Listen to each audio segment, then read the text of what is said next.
Hello ladies and gentlemen, it's me John, aka Comics, and today we're back with a new review, and this will probably be the last video of 2024. Hope you guys have a great new year, by the way. I might make like a YouTube short or something. But yeah, 2024 was a good year for the channel. It was the year I started this channel.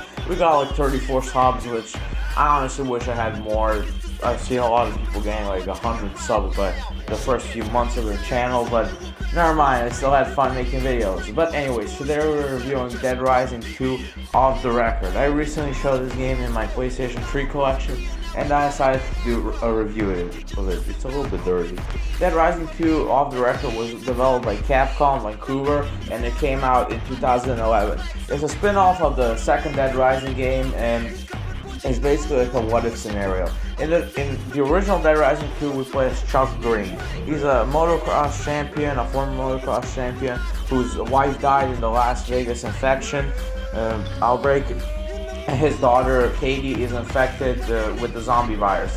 And the only way that the zombie virus can be treated in the Dead Rising universe is if the infected take a drug called Zombrex every 24 hours, and that drug is obviously expensive. So Chuck decides to go to a reality show called Terrorist Reality in Fortune City, which is like a huge, I'm not sure what Fortune City is. It's like a huge amusement park, I guess. It has like malls, casinos, everything you'll wish as an American. And basically in Fortune City there's an outbreak, and he's blamed for it, yada yada, and you know, now he has to survive until the military arrives and stuff, or who did this. In Dead Rising 2 Off the Record, the main characters are switched. This time we're playing as Frank West. He is the main character of the first Dead Rising game, and here's a little bit of a recap on the first Dead Rising game. In Dead Rising 1, the freelancing photojournalist Frank West goes to the small Colorado town of Villamax to see what's up there because there's some kind of rise. But he quickly discovers that actually there's a zombie outbreak there that the military are trying to hide. And basically he has to survive 3 days there, or 72 hours, before the military arrives and tries to find out what's going on there. The gameplay is pretty simple. You go around the mall and you can basically take pictures of different stuff, and each picture has like a different genre. There's horror, brutality, erotica, outtake, and special pictures, and drama. And those give you PP, prestige. I think they're called, I'm not sure what they're short for, I think prestige points or something. But basically they're your XP, and you can level up, and Frank can be faster, stronger, have more health, more item capacity, etc. Dead Rising 2 Off the Record returns with that, and it's basically the same thing but improved. Now the map for Dead Rising 2 Off the Record is huge, so let me tell you that. While the first Dead Rising game only had the Willamette Mall and some outside areas, in Dead Rising 2 you get the safe house where you can bring survivors, which we'll get on to in a minute.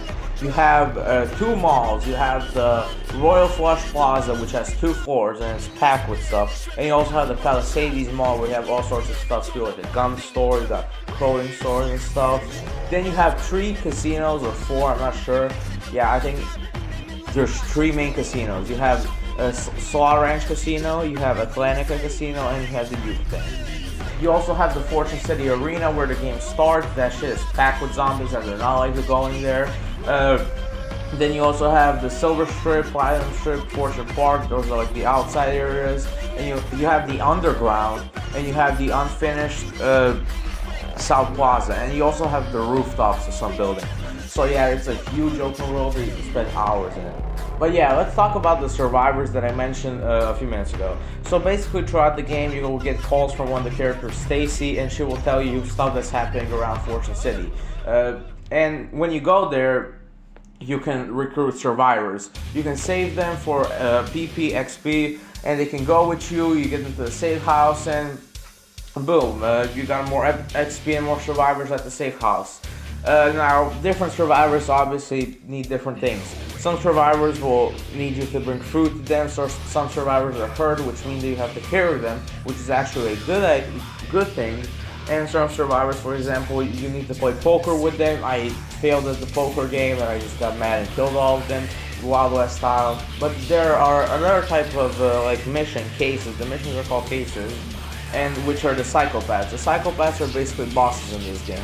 You defeat the psychopaths, each one has a different gimmick. Some you have to complete Some you have to beat later on where you're higher levels. Some you can defeat when you're a lower level, doesn't matter. You also get XP for that, and you also get their unique weapon which will respawn every time you go there.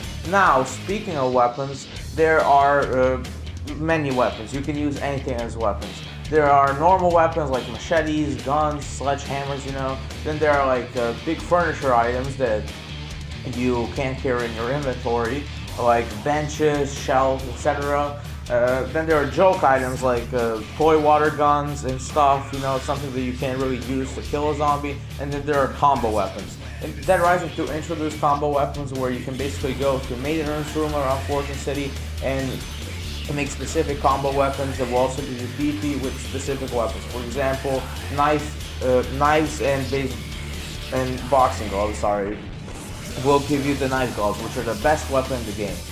When you level up, you can get new skills, new moves, mostly wrestling moves that Frank can use to kill zombies and psychopaths alike. And you might also get some combo cards which will give you PP, as I mentioned. Now, Dead Rising, off the record, just like the other Dead Rising games, has New Game Plus. That means when you beat the game, you can actually start a new game with the same level, same amount of money and stuff, and yeah, you're powerful from the start, which is really useful, especially if you're doing some challenges. Now, Frank also needs Zombrex every 24 hours. Zombrex, as I mentioned, is the drug, and in Dead Rising 2, you need to bring the drug specifically to Katie in the safe house, which could be difficult. However, in Dead Rising 2, off the record, you can use the drug whenever you are, at 7 a.m. I think from 7 a.m. to 8 a.m. and just be careful not to use it before or Frank will overdose and fucking die. Zombrex can be found anywhere in the city. You can find it hidden, maybe you'll find it in the Fortune City Bank, or you can just buy it from pawn shops. They do get expensive every time, but if you get the magazines, and the magazines basically, they all give you different abilities if you carry them on and with you. And before, I actually thought you just had to read the magazine and boom, you got the ability, but no, you have to carry them with you. And basically they give you abilities like edge weapons last longer, erotica photos give you more PP, you know, that stuff. Now obviously you'll need money to buy these from the pawn shops, among other stuff. And you can earn the money from gambling, and you can actually get magazines to make your chances of getting money larger, or you can just destroy the slot machines and get the money. But also I learned that if you see like a $100 bill in front of the slot machine, you're guaranteed to win every time. Like 3 to 4 times you'll win and get the money. Or you can go into sandbox mode. Sandbox mode is a new addition to Off the Record, and basically in it you're free to roam Fortune City and do whatever you want, kill zombies, kill survivors, kill psychopaths, whatever, and you'll get money, XP and stuff, level up, and that will carry over to the story mode. Now speaking of the story mode, Dead Rising, Off the Record, like the other games, operates on a timer. You have around 72 hours before the military arrives, and then I'll say like maybe 42 more hours until, you know, I don't want to spoil what happens. But yeah, if you miss a case or something, the timer runs out, you get a different ending and you'll have to wait. Or you can restart the story or save file, checkpoint, or whatever. And that does bother me sometimes because sometimes I forgot to check the timer and maybe I miss a case and have to reload my last save file or something. It is annoying, but it always makes you stay on your feet. And last but not least, let's talk about the graphics. I'll just keep this short. I don't really care about graphics. It looks good. It looks a little bit cartoony. I like it. Maybe just my TV, but there's some shitty textures over here and there, but I like it overall. So what will be my final rating for Dead Rising 2 Off the Record? I think I'll give this game an 8.7 out of 10. I really enjoyed it. There were some really frustrating moments. The sandbox mode, however, is really fun to go into and just have fun, roam around, maybe even with a friend, because this game has co-op. So if you're looking for a game to play, you and your friends should get this game. It's pretty cheap.